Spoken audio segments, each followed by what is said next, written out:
Yesterday, I felt so discouraged about my dreams. I felt like it was taking forever to write my book. I was tired of my rusty laptop breaking down every time I tried to edit, and I was just straight up overwhelmed. But if there's one thing I've learned over the years, it's how to wipe my tears and reset my emotional gears. So when Dunni asked me today, what's your process of emotional resetting? That's fantastic. My process of emotional resetting. I thought of all my divergents out there and I knew I had to share.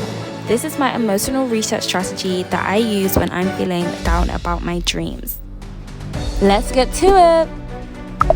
Divergent. A person who is bold enough to take the risk of following their dreams. You're doing amazingly. Why don't you just pause this video, reflect, how are you doing right now? Are you truly well? I'm actually truly well.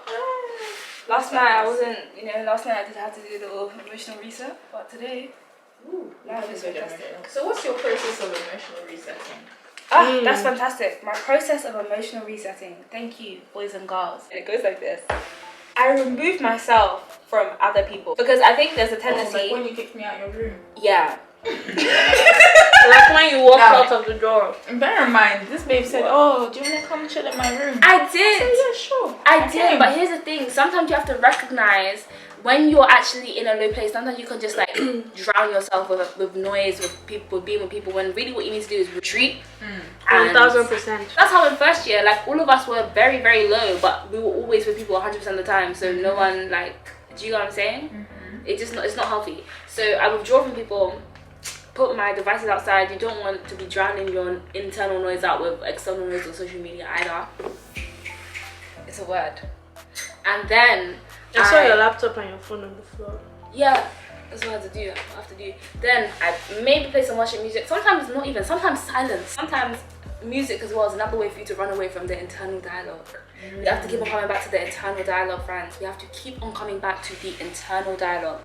Then what I do, I journal so I can actually kind of figure out what I'm actually, like what's actually going on, like what's actually making me upset. So once I get to the root cause, time to hit that root cause with the truth. Sometimes though, it's not always just like come against the root cause with the truth. Like say for example, you feel unloved and then you go say, I'm loved by God, blah, blah, blah. Sometimes it's a bit too much to go there straight away. Sometimes you actually really just unpack how you feel and just like accept it. And then, God, okay, I'm feeling this way, but at the end of the day, I know that you say this. Please help my feelings to align with what you're saying about me, etc. And cry a little bit more. Crying is so beautiful. Oh my gosh. Crying makes you feel so good. Yeah, it's so cathartic. I love it. That's the word I was looking for. My vocabularian. What's that word you said? Cathartic. Cathartic. What does that mean? It's like a release. Yeah, I thought so. What about you guys? Have you guys got any wisdom about how you do emotional resets? You said it makes sense. I think sometimes it's good to do it with people too. That's true. Not every time withdraw, because sometimes people will see things from a different perspective and will help you carry those burdens as well. That's true. But go to the right people. Trust them, you can feel vulnerable in front of them. What do you think makes somebody a right person to be able to go and essentially unpack with? No judgment. Can't keep a secret.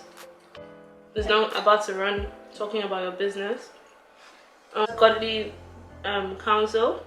Okay. So it won't give you advice that contradicts the word of God. Like the best way to get over a man is to get under the next one.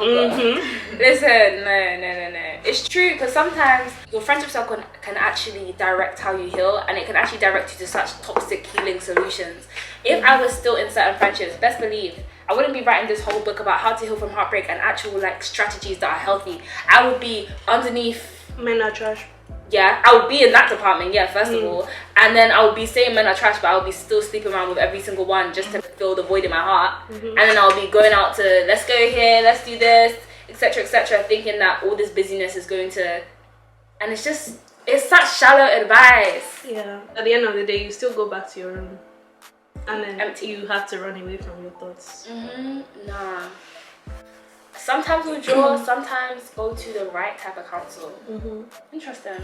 And sometimes it's not even a thing of like with friends. If you unpack yourself, It doesn't necessarily have to be a solution. Sometimes you just need someone to just listen. It's true. Not saying anything. Just feel the pain with you. Happy emotional resetting. If you would like to visually see for yourself what I do in my emotional resets, particularly when it comes to encouraging myself through the highs and lows of following my dreams, make sure to turn your post notifications on and stay tuned for my upcoming vlogs in my series Divergent Diaries. See you next week.